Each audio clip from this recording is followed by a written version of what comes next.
The after show. Yeah, it is. So now that you've done 7 of the 8, you've got one more left. How do you feel like you're the fittest you've been? Absolutely. For sure, I could feel going into Tahoe, both this combination of like incredible fitness and incredible exhaustion, and somehow with the Tahoe 200, the incredible fitness came through. It was a long enough distance where initially I started off very sluggish. I was feeling the whole body had just gone through so much, but I had such an incredible endurance base and strength and all the experience from previous years and from the summer that I was able to overcome all of that to a place that got me very excited. I mean, in terms of starting off a couple hours slower for the first, maybe 50, 60 miles than I normally would, to enduring even an injury at like 145 miles in. I had like this sort of knee, like the muscles were so tight they're pulling on the knee hinge. So I've been working through rehabbing that the last couple of weeks. But yeah, we see some trigger point gear over there. Yeah, we've got all kinds of hypervolts and shout out to Zen Sanctuary and Aubrey, who's been helping me work through on the massage front and trying to make sure we do all the little things. I do boot camps like twice a week, essentially like HIIT routines where they're muscle strengthening, almost like rehab type workouts. So I do that Mondays and Thursdays every week, like no matter what. And there's always legs, core, there's always pull-ups and upper body strength work as well. And but the majority of the summer has been a lot of recovery. So all the tools for sure. We Yeah, the Hypervolt looks like it's like plugged in, it's ready to charging, go. Ready to go. Yeah, that may or may not have been used like late last night or this morning.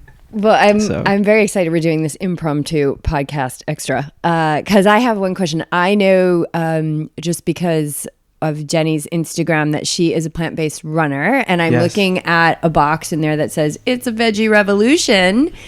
What is are you also plant-based? Yes. Yeah, we both are plant-based. How are you doing all of this we are as well, right? Yeah. So it's I've never felt better than the last, it's been about a year and a half for me and for Jenny, maybe an extra month or two.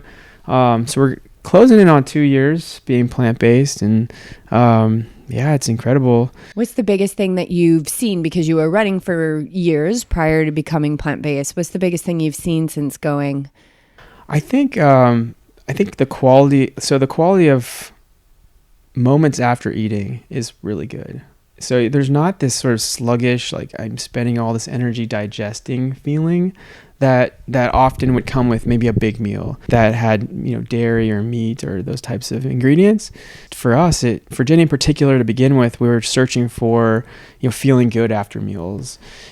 And it made sense for us as a household, as a team, as a couple to align our eating habits together. And I haven't felt anything but positive like results from having a plant-based diet. And people ask about simple things like where do you get protein, and a lot of that stems from just this proliferation of protein products that are on the market, and a lot of that is just kind of unnecessary. And there's so much protein naturally in a lot of different foods that are not meat. So that's just a thing to research for folks if you're not sure about how to get all the right nutrition and so forth.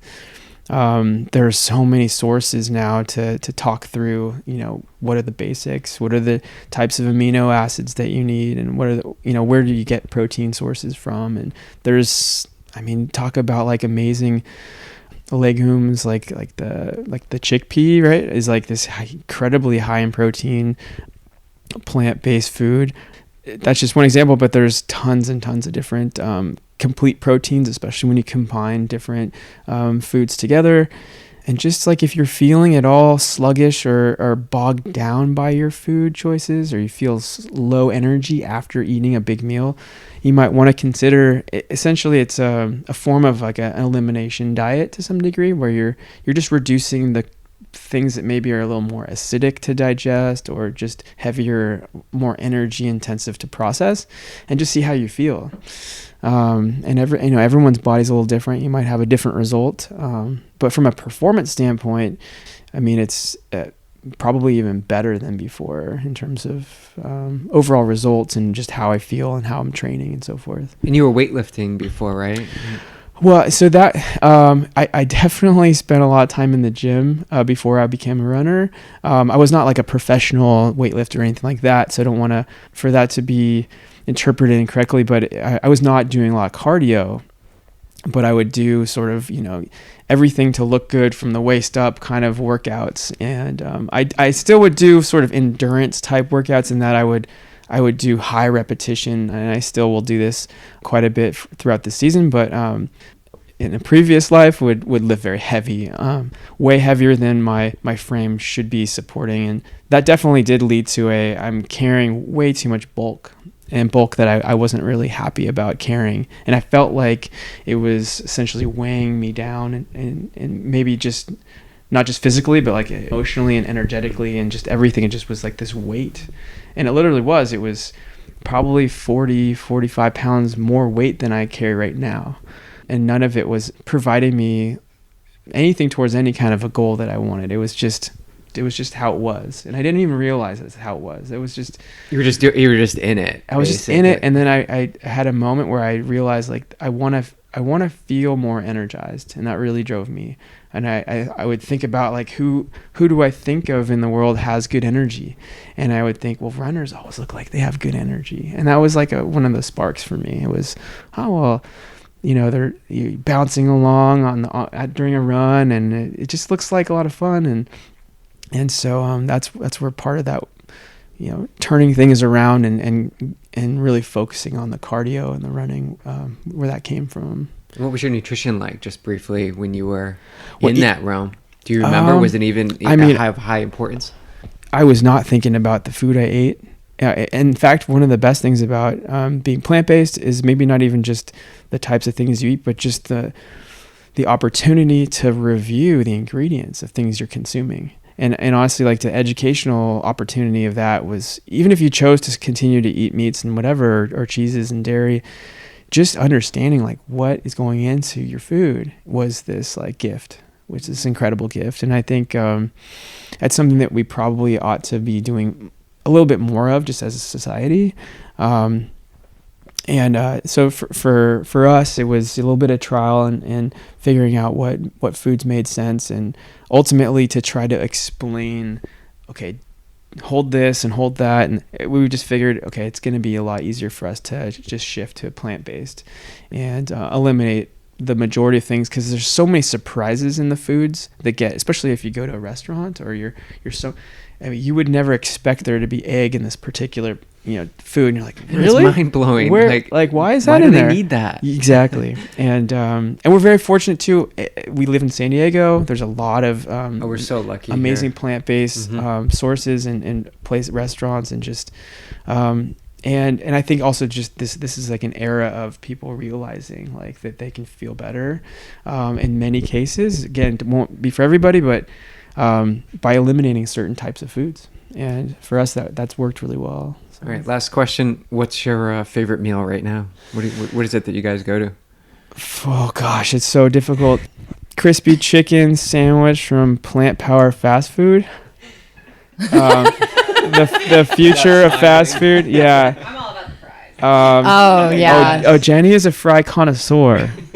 I mean, yeah, she could be on a TV show just to rate fries and like how good they are. Yeah, that's for sure. That should be a thing for sure.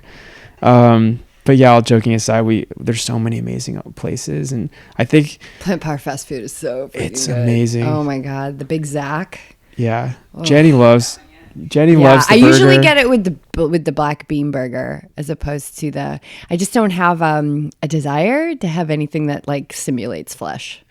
That is totally a thing. Like we would not have realized but like if you grew up and you never ate meat, like why would you want to have fake meat? Right. But I love fake meat because I think it's an amazing. It's like they're doing commercials now McDonald's, for Burger King, right, where they're doing this almost like the Pepsi challenge, where they're like, "What? This isn't meat."